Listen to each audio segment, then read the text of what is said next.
শুভ সকাল বন্ধুরা, নতুন আরও একটি ব্লগে আপনাদের স্বাগতম। বাবার বাড়ি এসেছি, তার পরের দিন সকাল থেকেই ব্লগটা শুরু করলাম। সোনা ছেলে আমার ঘুম থেকে উঠে গিয়েছে, মেয়েও উঠে গিয়েছে। ছেলেকে একটু বিস্কুট খাইয়ে দিলাম মুখটা ধোয়ার পরে, তারপর খাওয়াবো বাকি খাবার। আর মা সকাল সকাল করেছিল খিচুড়ি। আর সোনা ছেলেকে আর সোনা মেয়েকে আগেই খাওয়ানো হবে, তারপর আমাদের খাওয়া দাওয়া। সোনা ছেলে তার মামার সাথে বসে একটু মোবাইল দেখছিল, তারপর ওকে খাওয়াতে নিয়ে আসবো। তার আগে আমি একটু ভিডিও করে নিলাম। ওই যে মা তিহানকে আবার একটু ডিম ভাজা করে দিয়েছিল, আর দেবজয়কে বলেছিলাম মামাকে একটু ভিডিও করে দে।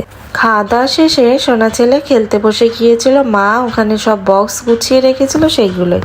তারপর বিধু আর আমি একসাথেই খেতে বসে গেলাম। আর দেবজয় আর খায়নি, ও পরে খাবে। আর মাও খায়নি, কারণ ছেলে মেয়েকে মা ধরেছিল। আমরা আগে খেয়ে নিয়েছি, মা আমাদের আগেই খাইতে বসে দিল আর কি। আর এই যে দেখুন, সোনা ছেলে তার দিদুনের সাথে বসে খেলা করছে আর কত ধরনের গল্প বলছে। সোনা মেয়েটাও দিদুনকে পেলে আর কিছু নেয় না।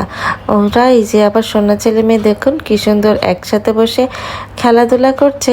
আবার সেই কখন যে একটু হুটহাট মারামারি হয়ে যায়। আর মা দুপুরে রান্নার ব্যবস্থা করছিল। দুপুর যখন 12টা বাজে তখন ট্যাঙ্ক গুলিয়ে খাবে।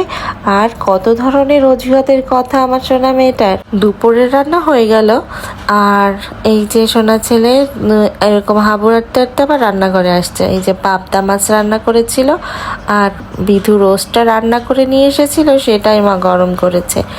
আর ঢেঁড়স ভাজা ছিল।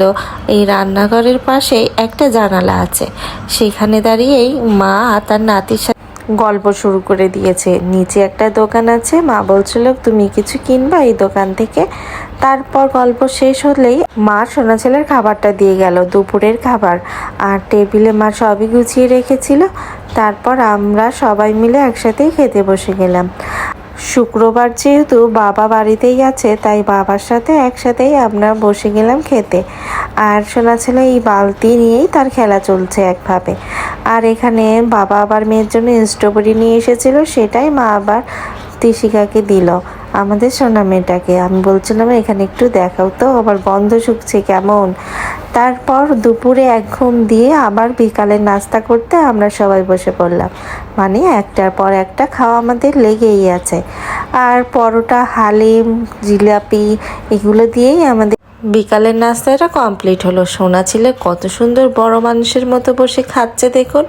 মা আবার ও টেবিলটা নিচে হয়ে গেছে বলে ওর বসার ওখানে একটা বালিশ দিয়ে দিয়েছে। তারপর দেখুন সোনা ছেলের টেবিলটা কিন্তু সেটটা খুব ঠিকঠাকই হয়েছে। আর খুব মজা করেই এনজয় করছিল সবার সাথে খাওয়াটা। জানি সবার সাথে এই ছেলে মেয়েদের খাওয়া দাওয়াটা শেয়ার করা উচিত না, কিন্তু আমাদের সাথে সবার সাথে একসাথে বসে খাচ্ছে, তাহলে সেটা তো শেয়ার করতেই হয়। খাওয়া দাওয়া শেষ করেই সোনা মেয়েটাই দেখুন তিরিং বিরিং নাচ শুরু করে দিয়েছে। এই যে টিভিতে এই যে ফেভারিট অ্যাডটা হচ্ছিল সেটা শুনে। আর সোনা ছেলে রং পেয়ে একটু আঁকাউকি করে এই যে আমাদের সাথে একটু শুয়ে পড়লো। এই যে আমরা এখানে সবাই মিলে শুয়ে আছি। আর বলছিলাম তিহানকে তিশিকাকে একটু হাই দাও। আর এই দেখুন ভাই বোনের কত ভালোবাসা। এই ভালোবাসতে বাসতে হুট করেই যে কখন কাকে ঠেলে ফেলে দেয়। তার মধ্যে আবার দেবজয় এই লুডুর এই সেটটা কিনে এনেছে, বলছে দিদি ভাই একটু খেলি আমরা। তাই খেলতে বসে গেলাম। খেলা কি আর হয়, এই টাক্কু বেলটা আমাদের আর খেলতে দিল না, আমাদের ঠিকই উঠিয়ে ছাড়লো। আর এখানে বাবা বাবা করে চিল্লাচ্ছে, ঘুরছে ফিরছে আর বাবাকে তার লাগবে। এক দফা খাওয়া হয়ে গেছে সোনামের, ওর মা খাচ্ছে, তার ভিতরে এসে আবার একটু খেয়ে নিল। আর আজকের সকাল থেকে রাত অবধি ফুল ভিডিও আপনাদের সাথে শেয়ার করলাম। আর রাত যখন 12টা তাদের খেলা তখনও চলছে।